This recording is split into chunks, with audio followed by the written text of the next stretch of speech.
pupunta tayo dun sa isang unit from the blue. Ito naman tayo dito sa gray. So, bubuksan ko yung... So, ito yung may balcony na kwarto. Ito yung gray na kwarto.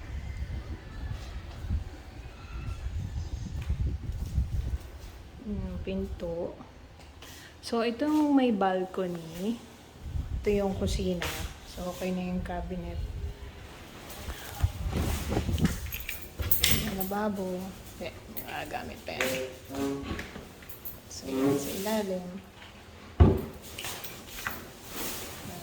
Vacant lang siya. Mas mga cabinet sa taas.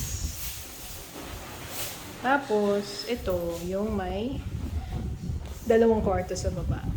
So, dalawang pinto. Tapos, may toilet ka. Ito yung toilet nun sa pangalawang unit na gray. Ayan. Tapos, ito yung unang kwarto. Ito yung may balcony. So, ito yung unang kwarto sa baba. Tapos, akyatin natin yung sa taas. Yeah. So, ito yung sa taas ng unang kwarto. So, parang may isa ka pang kwarto dito sa taas. Yan, pwedeng gawing kama. Tapos may mga ano din sa ilalim. May cabinet. So, ready siya.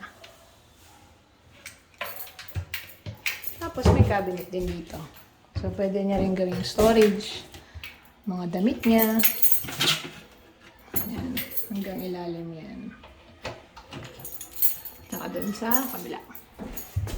So, bababa mo na ako. At ito ang veranda. Ito yung view sa labas ng azotea. So, ngayon, pupunta tayo dun sa pangalawang kwarto na meron ding loft. So, ito yung sumunod na kwarto. So, kanina galing tayo doon. Ngayon, dito naman tayo. So, may kwarto sa baba. Pwede yung baba kwarto. Tapos, ito naman yung taas. So, akit din tayo. Wait lang, ha? So, ito yung kwarto. Sa taas. Parang loft din. Pwedeng storage. Tapos, ready na siya. May mga cabinet, drawer. May ano din doon, parang cabinet. Katulad doon sa isang unit. So, ayan. Kama na siya. Para siyang, I think, twin. So, yun. May space din dito. So, ayan. Bababa na po. Ito yung azotea. So, naglabas na ako.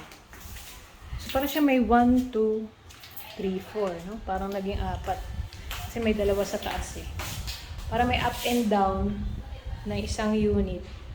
May up and down na isa ring...